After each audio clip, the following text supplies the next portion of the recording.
guys, it's Will here from W.T.F car reviews, and today we got this Mustang GT with the black accent package. So for those of you guys who don't know, the Mustang GT has been around since about 1964, 1965. It was released as the 1964 and a half model. So that was the first generation, and fast forward today, we have here the updated, refreshed 6th generation. So this is the S550 generation Mustang GT, and this is the refreshed version that was released in 2018. So as you can see, this vehicle does not come with a spoiler, but as you get with the black accent package, you get your blacked out GT badge. But we'll continue around, come up front, and see exactly what we got.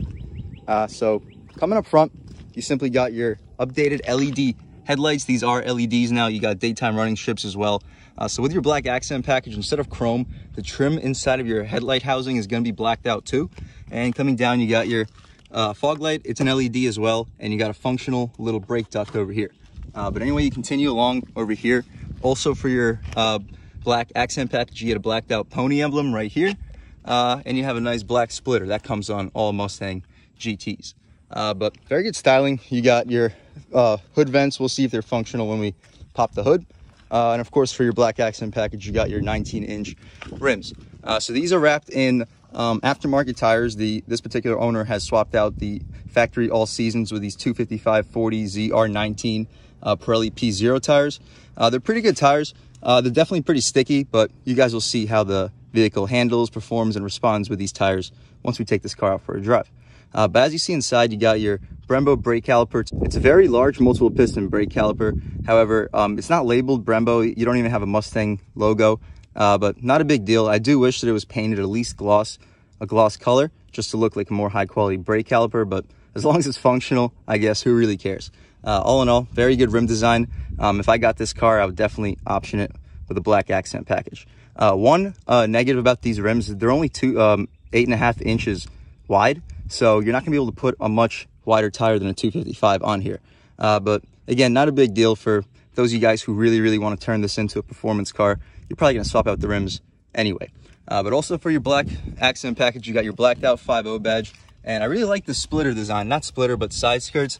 I like the black and white contrast. Of course, same rims, same tires in the back, 255 wide with your black rims. You don't get your Brembo multiple piston brake caliper for the rear, unfortunately, but this car really does have very good stopping capabilities.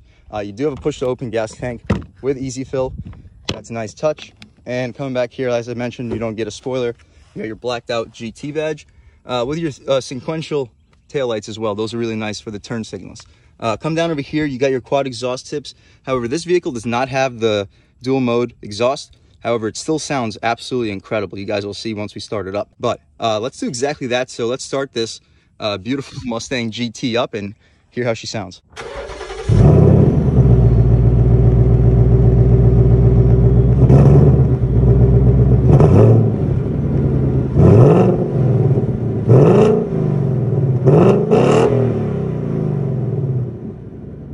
Okay guys, so that was of course the sound of the 5-liter V8 engine offered by Ford for the Mustang. I didn't mention, but you do get a blacked out roof as well for your black accent package.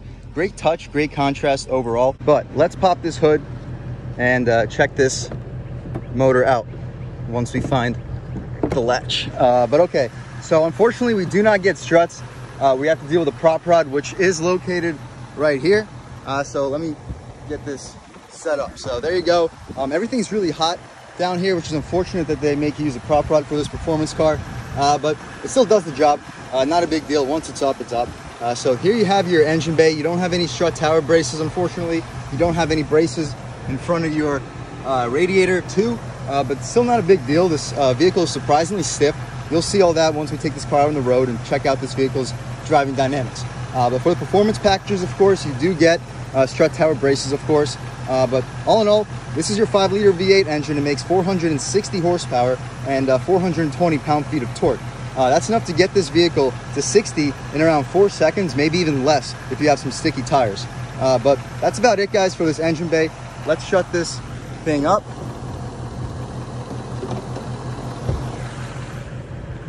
Bang.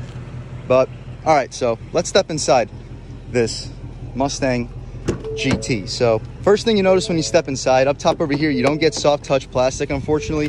This is very hard plastic. Down here, you don't get any leather trim. This is just cloth trim, I guess, but down here you get some leather wrap, and it's very soft. It's definitely softer than what you get in my Camaro LT1, so that's definitely a positive touch. Very impressed with that.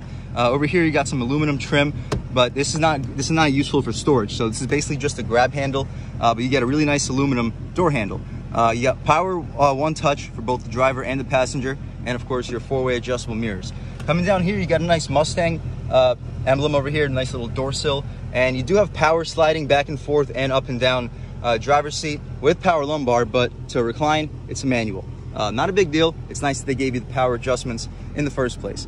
But speaking about the seats, they're very supportive, but they're not the best quality. I'm not really a fan of their overall comfort, but they are supportive. So for sporty driving, I guess that is a plus. But compared to the seats that I have in the Camaro LT1, I personally prefer the comfort in those seats. They definitely sit lower. This seat is much higher up, so a lot of you guys may not like that.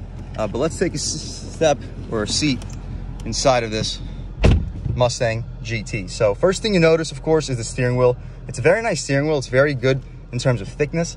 You don't really have any 10 and 2 bolstering notches.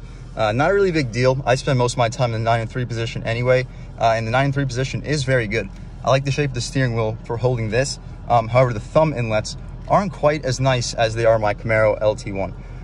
I personally had a 2014 Mustang, so this steering wheel is an improvement compared to that vehicle. That vehicle just had basically a straight spoke of just aluminum, no bolstering notches at all. It was just a straight old school steering wheel. It was pretty thick. I like the steering wheel for that, but compared to the Camaro LT1 steering wheel, or even the steering wheel that we have here, it just wasn't as good. So this is a very good improvement compared to previous Mustangs. But compared to competition, it's not quite up there.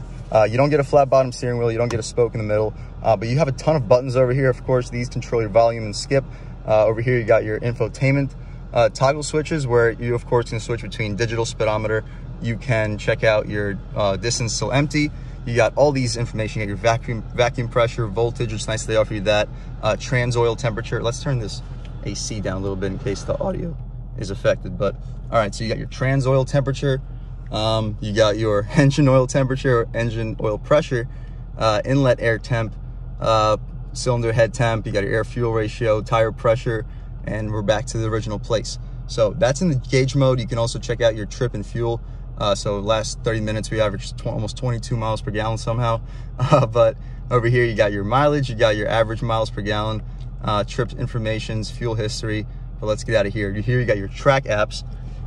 So I'm sorry, I don't even know if you guys can see any of that, but let's zoom in a little bit more. So over here, you got your brake performance. You have line lock. We're not going to test that out, but I believe that it works.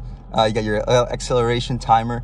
You can do a 0 to 30, 0 to 60, 0 to 100, eighth mile, quarter mile, and so on. Over here, you got your accelerometer, which shows you your G-forces. So the best G-forces anyone's gotten in this car was almost a 1. Pretty good lateral G's as well. Pretty good acceleration as well. But anyway, let's check out what else we got. So you also have driver assist settings. You can turn it off. You have your rear park aid, and you have auto engine off. So for settings all around, you got your vehicle settings. You can adjust your remote start, tire mobility, windows, wipers, locking, lighting, oil life, reset, and so on and so forth. You have my key. You can adjust your display, but that's about it, guys. I'm not going to get too much more into it. Of course, you got your analog tachometer, which goes to about 7,400 RPM. You got your analog speedometer, which only goes to 160, which is unfortunate, but you have a digital speedometer in case you go above that. And I like how it says ground speed. Of course, it's similar to aircrafts. But so one thing I don't like is for this price point, the Camaro LT1 offers a 7-inch touchscreen with Apple CarPlay and Android Auto, and I would really like it if Ford included that with at least the next year's Mustang GT for the base model. You don't get automatic climate control, but that's honestly not a big deal. You can adjust the vent speed and the temperature to whatever you would like. But coming up top, you do have soft touch stitched materials over here. That's definitely an improvement compared to the Camaro. Over here, you got nice trim design, and overall, very nice air vents too. You get 5 air vents for the front, plus a couple for your feet. So it'll definitely keep you nice and cool here in the hot weather. Another thing where this thing is great is that you have this auto dimming rear mirror, and it's very well zoomed. So I don't know if you can see, but it makes it look like the rear windshield is much closer than it really is. Of course, down here you got your 10-speed automatic transmission, your engine start stop. You can adjust your steering feel over here as well. So you can adjust between sport, comfort, normal, and we're just gonna leave it in sport for now. Personally, this steering is very heavy. It's definitely heavier than the Camaro.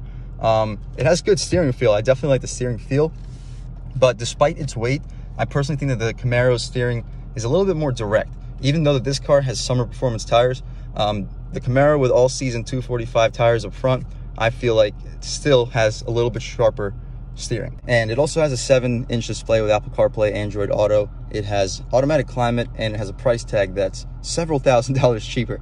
But that's why I personally went with it. If you want the Mustang GT, they have a ton of deals and incentives, of course. So I'm sure you'll be able to find a very good deal. But over here, you got a nice Mustang badge. You come beneath it, you got your glove box, which is damped. It's not lined with felt, unfortunately, but very nice nevertheless.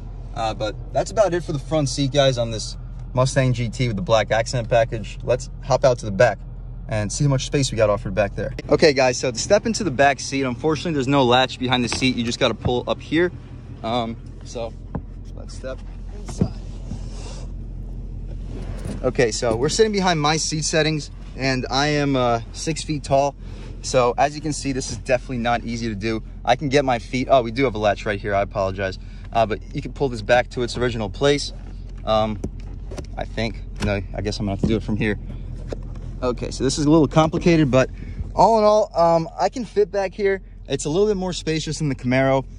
It's a little bit less spacious than the Challenger, but not by much. So this definitely sits in between the three in terms of back seat space. My head is in the ceiling. I don't know if you could tell through the rear view mirror, but it is in the ceiling. But my knees are clearly in the seat, and this is definitely reclined more than where I had the original settings. But can I fit back here for a short trip? Absolutely. Can somebody that's about 5'5" to 5'7" fit here almost comfortably for a medium length trip?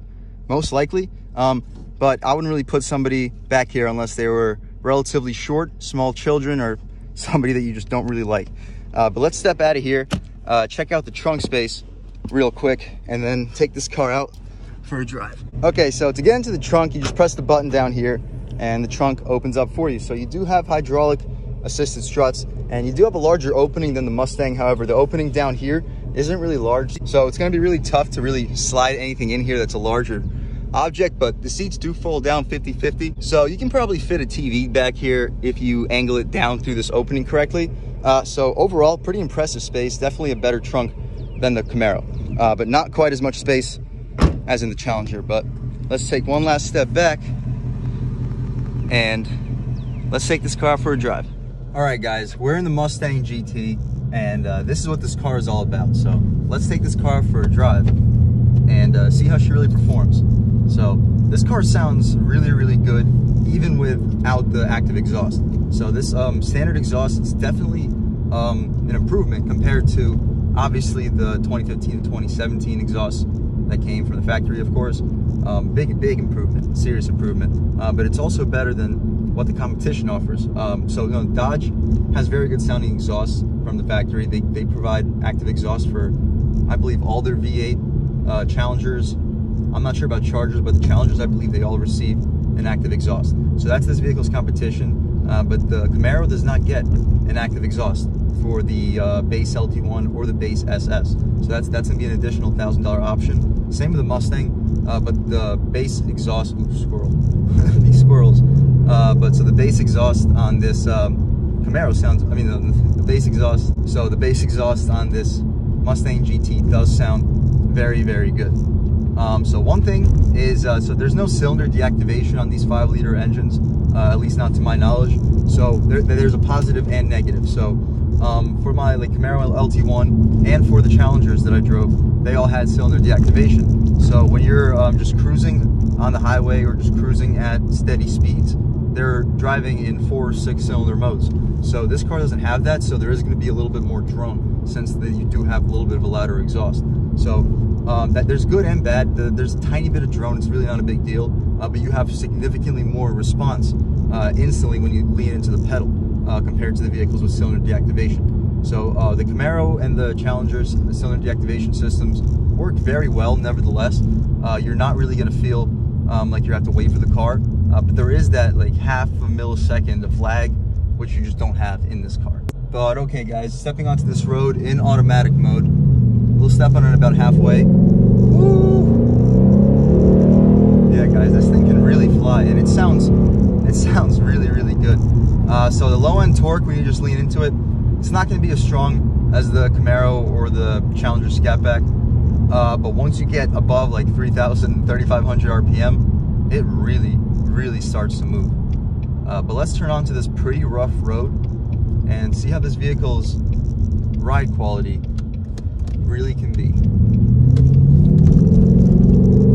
Okay, so very soft, surprisingly soft ride, guys. Pretty good. So you don't really hear much either.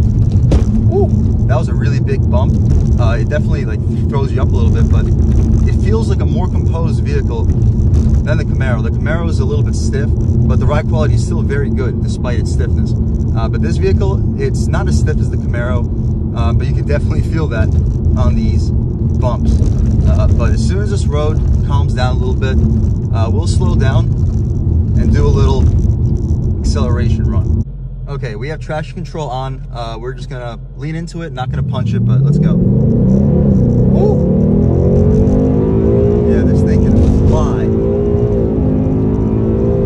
Yeah, this top end, guys, is seriously impressive. We're gonna get on these brakes real quick. And these brakes, I'm not sure if the brakes are better than they are on my Camaro, but they definitely grab sooner. So if that makes any sense, I feel like the brakes are just tuned a little bit tighter. The more you push into the pedal, it does grab more, but it's not as linear as the brakes on my Camaro. So my Camaro, you can have a comfortable stopping experience. Obviously, you can have a comfortable stopping experience here too. But let's put this into sport mode and hit this turn. You can hit turns at basically any speed. Ooh. Tiny bit of understeer. Guys, see, this transmission, my water bottle's flying around. One sec. So this transmission, it's the same one as in my Camaro LT1. However, I just don't find it to be as refined. So you're going to feel it to be a little bit more jerky at times. This vehicle is a 2018. That may have something to do with it. This is the first year of this transmission. So that may be why it's a little bit jerky. It's not quite as refined yet. But we got a little bit of a back road over here. So let's see what this Mustang GT can do. Whew. Super sharp with these tires. A little bit of hop.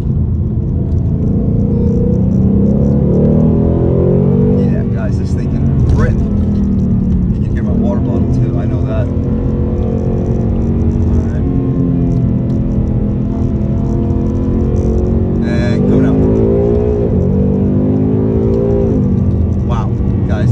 Absolutely fly, but we're gonna calm down because we are not in Mexico anymore. But I hope you guys got a sense of how this vehicle can perform. Let's hit this one last turn at really fast speed. Well, not last turn, we're gonna do a couple more, but this is gonna be a 2 fast speed. Oh, there's a little bit of understeer, and when you come out, there's a little bit of oversteer, but I hit that turn at really fast speed. You can hear my water bottle flying. So this vehicle is very impressive when it comes to both handling and acceleration, especially with these Pirelli P0 tires. So when you're just cruising around barely on the gas, this vehicle is tuned pretty aggressively. So you don't have as much low-end torque as you would on with the 6.2 liter engines with the Camaro or the 6.4 liters with the Scat Pack. Maybe not even as much as the 5.7 liter with the RT, to be completely honest. Those motors are very torquey. But this car is tuned very aggressively. So when you just barely tap into the gas, there's a serious surge of power, despite its lack of low-end torque. Well, I would want to say lack of low-end torque because this vehicle still has more low-end torque than 99% of vehicles on the road. It's just compared to its competition with the 6.2 and 6.4 liter engines, you're going to have a little bit less with this dual overhead cam 5 liter V8. Boy, does this thing handle really well. This car with the summer tires, it's almost asking you to push it harder because it doesn't step out on you. You can feel a slight little bit of understeer. You can get a little bit of tail happy oversteer coming out of the turn, but it's nothing out of control. So with the 2014 Mustangs, they had the live rear axle. When you were going through turns, you had to be cautious because if you hit a bump mid-turn, mid-turn, the rear end of the car would seriously hop around. So obviously not as bad as the old school cars were, but for a vehicle in 2014, it probably shouldn't have been hopping around as badly as it was. But let's do another acceleration run. So we're in second gear. See what I mean? It's really jerky a little bit. It's a little bit jerky, but we're in second gear and punch it. Ooh, flies. Wow. Yeah, this car hits absolutely ridiculous speeds very, very quickly. So top end in this car, I think the top end, once you get it to above 6,000 RPM, it does pull a little bit stronger than the Camaro LT1. Very marginally though, I may be wrong. So it would be interesting to do like a highway pull race against these two cars. Maybe we can set something like that up one day, because I really can't tell you which car is overall faster. The Camaro is definitely faster in the low end, without question. Definitely more torque low end. But this car, I think this car pulls harder in the top, which is expected. It has 5 more horsepower, but it also weighs about 200 pounds more. So I'm not sure which car is actually faster. But all in all, this car is extremely fast. It handles incredibly well, and it's absolutely beautiful with this black appearance package, black accent package, with the rims, with the black roof, the black touches on the emblems, the black pony badges, all that. So it's a great looking car. So the black accent package, the biggest thing is those rims. So the rims are going to be 19 by 8.5, so you're not going to be able to fit the widest tire on them, but they're an absolutely fantastic design, and it's definitely an improvement to the 18 by 8 rims that will come standard on the base. So those rims, you really couldn't put any wide tires on that car, and they're 18-inch rims, so they're going to be uglier. Like the Camaro comes with 20-inch rims. There's absolutely no reason for a base Mustang GT to come with 18s and then still ask for almost $2,500 more for the MSRP. But that's about it, guys, for this car. It's an absolutely awesome car. Let's do one more little pull. Woo! Yeah, this car is ridiculous, guys. It is fast. But that's about it, guys. I had a great time reviewing this car. It's absolutely incredible. It's a truly fantastic sports car, even for the money. Are you going to get a little bit more bang for your buck in terms of value with the Camaro LT1? Yes, if you're only looking at price, if you're only looking at performance, yes. But this vehicle does have more high quality materials. The paint's going to be a higher quality. If you guys saw the things that I hate about my Camaro LT1, paint quality is one of them. You get better paint quality here. You have better interior quality. You may not have soft touch materials over here for your door panel, but you do have not leather wrap, but stitched soft touch over here for your dashboard. So all in all, would I recommend this car for you? Absolutely. If you have the money, if you can spec it out to the model that you would absolutely love. If you don't like the Camaro styling, which a lot of people do not, if you don't like the way that the Challenger looks, how it's too big, how you don't really have the best handling with the Challenger, I would definitely recommend this car to you. But if you don't really care about styling, if you don't really care about paint quality, you just want to have the most performance possible for the lowest possible price, obviously I wouldn't recommend this car for you, because the Camaro LT1 is better at that. It has a lower price tag and it has about the same performance. So in terms of bang for your buck, the Camaro LT1 is a little bit better. But that's not to say that this isn't also fantastic. It's only like 2,500 bucks more. So if you just don't like the Camaro styling, if there's something you don't like about the GM quality, definitely go with this car. So all in all, I had a great time filming this video for you guys. I hope you guys enjoyed it half as much as I enjoyed making it. Please subscribe. If you've already subscribed, thank you so much. I have endless gratitude for you guys. Without you, this channel, of course, is not possible. But also leave a like, help me out with the YouTube algorithm. Leave a comment, let me know what you like, what you don't like. Let me know what you think about this car. There's gonna be more videos about this car coming. I'll let you know exactly what I like about it, what I don't like about it. We'll do a POV test drive of the car, and we're also gonna do a head-to-head, comparing it head-to-head to my Camaro LT1 in a video. So stay tuned for that. This is a really cool car, and I had a great time filming it. And other than that, guys, I hope you all have a great day.